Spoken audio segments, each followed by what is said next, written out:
أشهد أن لا إله إلا الله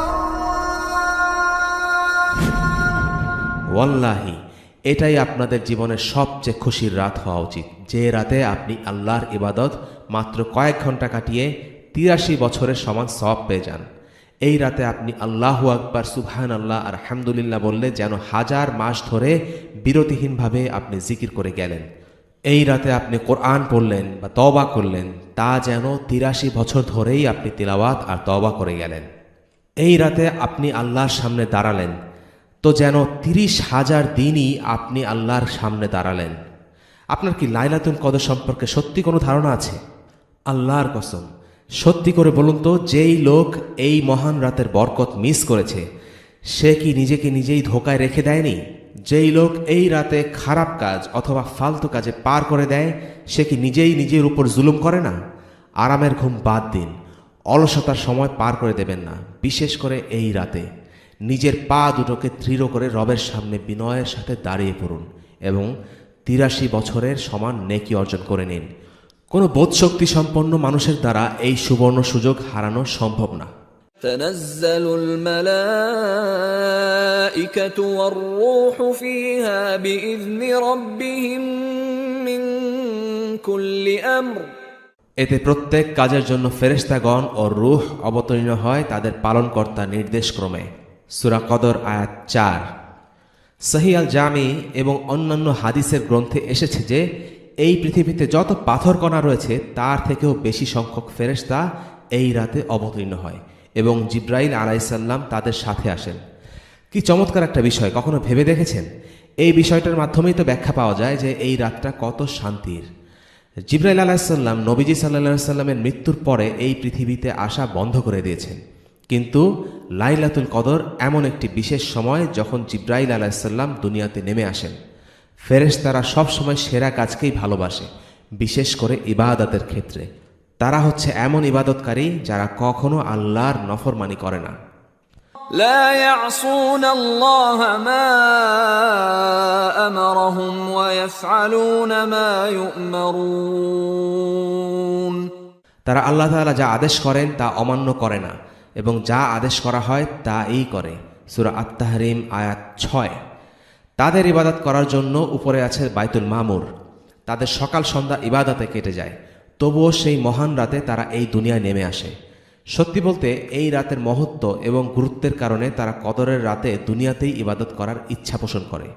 এই মহান রাতের জন্য ফেরেশতারা পর্যন্ত আসমান ছেড়ে দুনিয়াতে নেমে আসে, অথচ কিছু মানুষ এমন সুবর্ণ সুযোগ হাতছাড়া করে পাপ কাজে ডুবে থাকে। سلام هي حتى مطلع الفجر শান্তি ফজরের উদয় পর্যন্ত তা অব্যাহত থাকে। সূরা আল কদর আয়াত ৫। এবার আসি লাইলাতুল কদরের চিহ্নসমূহ। কদরের রাতটা হবে শান্তির রাত এবং প্রশান্তি হচ্ছে কদরের রাতের একটা চিহ্ন।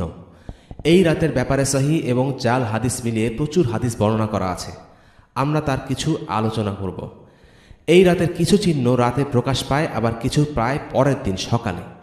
ইমাম মুসলিম রাহিমাহুল্লাহর একটি সহিহ রওয়ায়াতে এসেছে, আবু হুরায়রা রাদিয়াল্লাহু আনহু বলেন, আমরা একবার লাইলাতুল কদর নিয়ে আলাপ করছিলাম। রাসূলুল্লাহ সাল্লাল্লাহু আলাইহি ওয়াসাল্লাম আমাদের কথা শুনছিলেন। পরে তিনি সাল্লাল্লাহু আলাইহি ওয়াসাল্লাম বললেন, তোমাদের মধ্যে যারা এই রাতকে মনে রাখবে তারা যেন এই রাতের চাঁদকে দেখে নেয়, যা একটি থালার মতন হবে, অর্থাৎ ক্ষয় হয়ে যাওয়া চাঁদ, যা দেখতে হবে অর্ধেক থালার মতো। আবু দাউদ আল বাজ্জার এবং মুসনাদে আহমদে বর্ণিত আছে যে উবাদা ইবনে আস-সামিত বলেছেন, নবীজি সাল্লাল্লাহু আলাইহি ওয়াসাল্লাম বলেন, লাইলাতুল কদর হবে পরিষ্কার আর স্বচ্ছ একটা রাত, মনে হবে যেন সে রাতে একটা উজ্জ্বল চাঁদ উঠেছে। এই কথাটা খুব মনোযোগ দিয়ে খেয়াল করুন। এখানে উজ্জ্বলতা চাঁদ থেকে আসবে না, বরং সেই রাতটা স্বচ্ছ এবং উজ্জ্বল হবে ফেরেশতাদের দুনিয়াতে আসা যাওয়ার কারণে। আল্লাহ তাআলা সে রাতে নূর দিয়ে দেবেন। হাদিসটিতে আরও বলা হয়েছে, কদরের রাত হবে একটি শান্ত এবং প্রশান্তির রাত, যা না খুব ঠান্ডা না খুব গরম, আর সে রাতে ফজর পর্যন্ত আকাশে কোনো তারা খসবে না। এগুলো হলো লাইলাতুল কদরের কিছু চিহ্ন। কোনো কোনো আলেমদের মতে সেই রাতের বাতাস হবে ধীর স্থির। কেউ কেউ বলে থাকেন হয়তো কেউ স্বপ্নে এই রাতের ব্যাপারে দেখে থাকবে। আবার কোনো আলেম বলেন সেই রাতের ইবাদত আর সালাত হবে বিশেষ খুশুযুক্ত। এই সবই ভালো ভালো কিছু আলেমদের মতামত। এছাড়াও অনেকে বলেন যে কদরের রাতে কোনো কুকুর ডাকবে না, কিন্তু এই কথার কোনো ভিত্তি নেই। এই ছিল লাইলাতুল কদরের কিছু নিদর্শন। কিন্তু তারপর কি হবে? কদরের রাতের পরের দিন সূর্যটি হবে সাদা এবং কড়া রোদযুক্ত। ইবন হাজার আল আসকালানী এবং অন্যান্য আলেমদের মতে এই সকল নিদর্শন দেখেই লাইলাতুল কদর নির্ধারণ করা সম্ভব। আত-তাবারি এবং ইবন আল আরাবি বলেন, মানুষ যদি এই রাতটাকে চিহ্নিত করতে না পারে তবুও এই রাতের ইবাদতের সওয়াব লাভ করবে। অর্থাৎ আপনি যদি নাও জেনে থাকেন যে কদর আসলে কবে হবে, তবুও আপনি সওয়াব পেয়ে যাবেন। ইবন হাজার সহ আরও কিছু আলেমদের মতে এই রাতের পূর্ণ নেকি পেতে হলে অবশ্যই এই রাতের নিদর্শনগুলোকে চিহ্নিত করতে হবে, না হলে অন্য সাধারণ রাতগুলোর মতোই সওয়াব হবে। এই মতামত অনুযায়ী কেবলমাত্র তারাই হাজার মাসের সমান নেকি অর্জন করতে পারবে যারা এই রাতটিকে চিহ্নিত করতে পারবে। দুটি মতামতের ভেতরে এই মতটা অত্যন্ত দুর্বল একটা মত। কদরের রাতে বান্দা যদি আল্লাহর ইবাদত করে, সে যদি লাইলাতুল কদরের নিদর্শন বুঝতে নাও পারে, তারপরেও সেই রাতের সম্পূর্ণ সওয়াব ও নেকি অর্জন করতে পারবে ইনশাআল্লাহ। ইমাম আস-সুবকি এবং অন্যান্য আলেমরা একটা পরামর্শ দেন যে কেউ যদি এই রাত চিহ্নিত করেও ফেলে, তারপরেও সে যেন অন্য কাউকে না জানায়, কারণ রাতটা চিহ্নিত করতে পারা একটা কারামত বা অলৌকিক বিষয়ের মতো। তাই সে যেন ব্যাপারটা গোপন রাখে। কেন? কারণ এর মাধ্যমে সে লোক দেখানো থেকে এবং মানুষের হিংসা থেকে মুক্ত থাকতে পারবে। সূরা ইউসুফ থেকে এমনটাই শিক্ষা পাওয়া যায়।